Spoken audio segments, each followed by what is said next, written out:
Assalamualaikum warahmatullahi wabarakatuh. Pohon jati tumbuh berjajar, pandai berpantun orang Banjar. Jika kita malas belajar, cita-cita takkan terkejar. Salam santri. Sebelum kita memulai pembelajaran, marilah berdoa terlebih dahulu. Materi kali ini, bab 1 membahas tentang meyakini hari akhir, mengakhiri kebiasaan buruk. Beriman kepada hari akhir atau hari kiamat merupakan rukun iman yang kelima. Umat Islam harus percaya dan yakin bahwa hari akhir itu pasti akan datang. Kelak manusia akan dibangkitkan kembali dari kubur untuk menerima pengadilan Allah Subhanahu wa Ta'ala. Mari kita simak sama-sama firman Allah Subhanahu wa Ta'ala. A'udzu billahi minasy syaithanir rajim. Bismillahirrahmanirrahim. Wa anna as-sa'ata atiyatun la raiba fiha wa anna Allaha yab'atsu man fil qubur, yang artinya, dan sungguh hari kiamat itu pasti datang, tidak ada keraguan padanya, dan sungguh Allah akan membangkitkan siapapun yang di dalam kubur. Quran surah Al-Hajj ayat ke-7. Seluruh manusia menjadi panik. Mereka berlari pontang-panting dan tidak sempat mengenali lagi sanak saudaranya. Semua ingin menyelamatkan diri, namun akhirnya semuanya mati, hancur, dan menghadap Ilahi. Tidak hanya akhirnya semuanya mati, hancur, dan menghadap Ilahi, tetapi hanya manusia yang mati. Seluruh tumbuhan, hewan, kuman, bakteri, virus, jin, dan syaitan juga mengalami kematian. Maha besar Allah atas segala kuasanya. Dari hal tersebut, Ustadz akan menjelaskan apa itu hari akhir, bagaimana cara meyakini hari akhir. Marilah simak penjelasan berikut ini. Iman kepada hari akhir adalah meyakini bahwa seluruh alam, termasuk dunia dan seisinya, akan mengalami kehancuran. Hari akhir ditandai dengan ditiupnya trompet malaikat Israfil. Dijelaskan bahwa pada hari itu, daratan, lautan, dan benda-benda di langit porak-poranda. Gunung-gunung meletus, hancur, dan berhamburan. Lautan meluap dan menumpahkan seluruh isinya. Benda-benda yang ada di langit bergerak tanpa terkendali. Bintang, planet, dan bulan saling bertabrakan. Para ulama mengelompokkan kiamat menjadi dua macam, yaitu kiamat sugro dan kiamat kubro. Yang pertama, kiamat sugro atau kiamat kecil, yaitu terjadinya kematian yang menimpa sebagian umat manusia. Misalnya, matinya seseorang karena sakit, kecelakaan, musibah tsunami, banjir, tanah longsor, dan sebagainya. Yang kedua, kiamat kubro atau kiamat besar, yaitu terjadinya kematian dan kehancuran yang menimpa seluruh alam semesta. Dunia porak-poranda, rusak, dan hancur. Kehidupan manusia akan berganti dengan alam yang baru, yakni alam akhirat. Peristiwa kiamat kecil berupa kematian sudah sering kita lihat dalam kehidupan sehari-hari. Kiamat kecil itu merupakan akhir dari kehidupan orang-orang yang mengalaminya. Bagi orang yang masih hidup, hal ini menjadi pelajaran yang sangat berharga bahwa pada saatnya kita juga akan mengalaminya. Kiamat kubro memang belum terjadi. Peristiwanya hanya dapat diketahui melalui keterangan dan berita dari Allah Subhanahu wa taala dan Rasulullah Shallallahu alaihi wasallam. Kejadian mengenai hari kiamat digambarkan oleh Allah Subhanahu wa taala begitu dahsyat sebagaimana tertuang dalam Quran surah Al-Qari'ah ayat 4-5 berikut ini.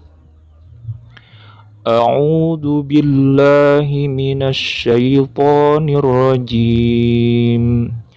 Bismillahirrahmanirrahim.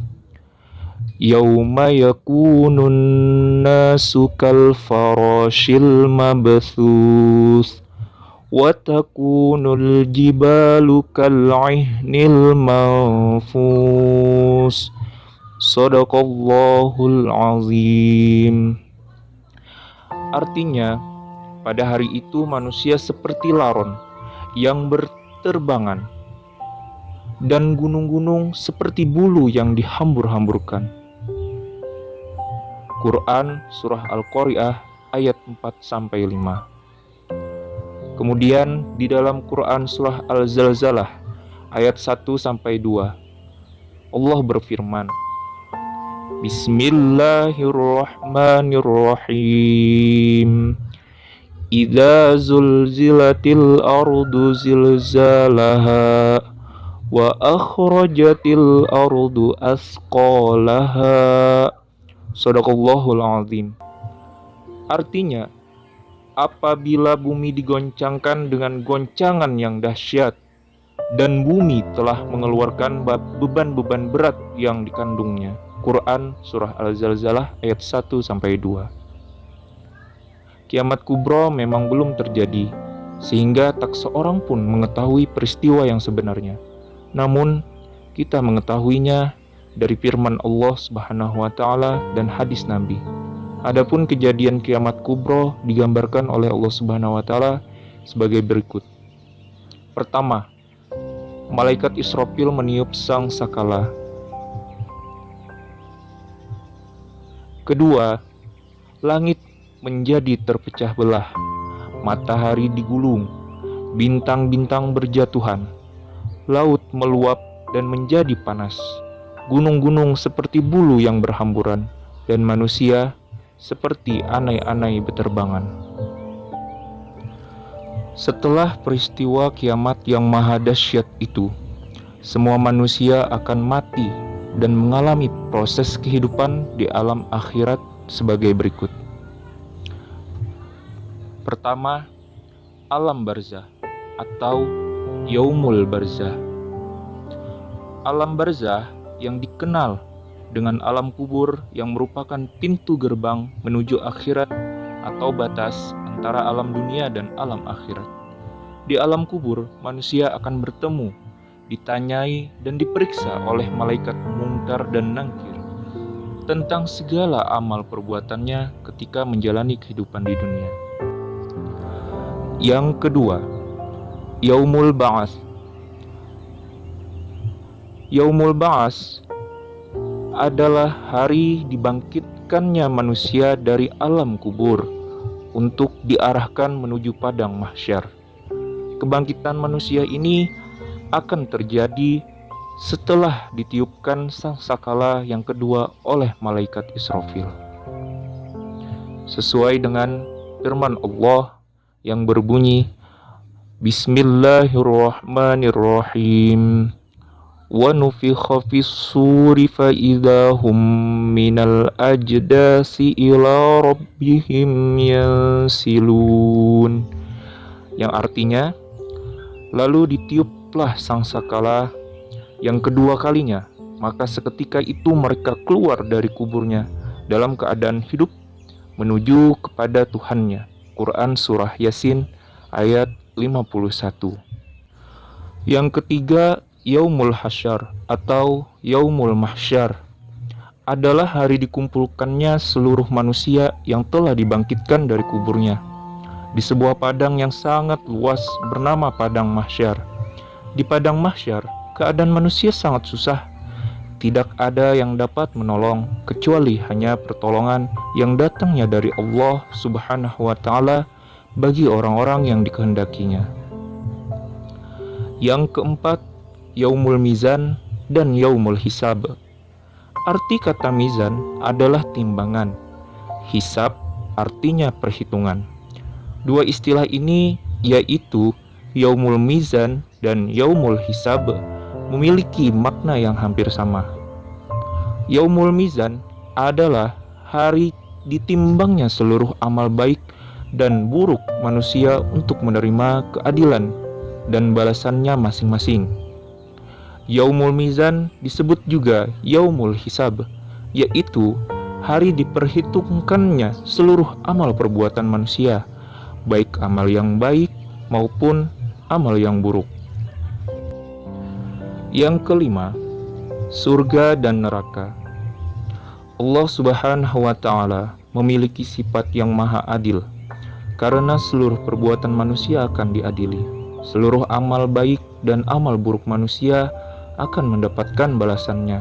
Tidak ada satu perbuatan pun yang luput dari keadilan Allah Subhanahu wa Ta'ala. Surga sebagai balasan amal baik. Seluruh perbuatan baik manusia telah diperhitungkan pada saat Yaumul Hisab. Perbuatan baik itu akan mendapatkan balasan yang setimpal dari Allah Subhanahu wa Ta'ala. Balasan yang memuaskan itu berupa surga yang di dalamnya penuh kenikmatan yang melebihi kenikmatan dunia. Ungkapan kenikmatan itu difirmankan oleh Allah Subhanahu wa Ta'ala, Bismillahirrahmanirrahim. Inna ashabal jannatil yawma fi sugulim fakihun hum wa azwajuhum fi zilalin 'alal araiki muttaqiun lahum fiha fakihatu wa lahum ma yadda'un salamun qawlam mir rabbir rahim. Shadaqallahul azim, yang artinya sesungguhnya penghuni surga pada hari itu bersenang-senang dalam kesibukan mereka. Mereka dan pasangan-pasangannya berada dalam tempat yang teduh, bersandar di atas dipan-dipan di surga. Mereka memperoleh buah-buahan dan memperoleh apa saja yang mereka inginkan. Kepada mereka dikatakan, salam, sebagai ucapan selamat dari Tuhan yang Maha Penyayang. Quran Surah Yasin ayat 55-58. Demikianlah penjelasan mengenai meyakini hari akhir mengakhiri kebiasaan buruk. Wallahu a'lam bissawab. Ihdinas siratal mustaqim. Assalamualaikum warahmatullahi wabarakatuh.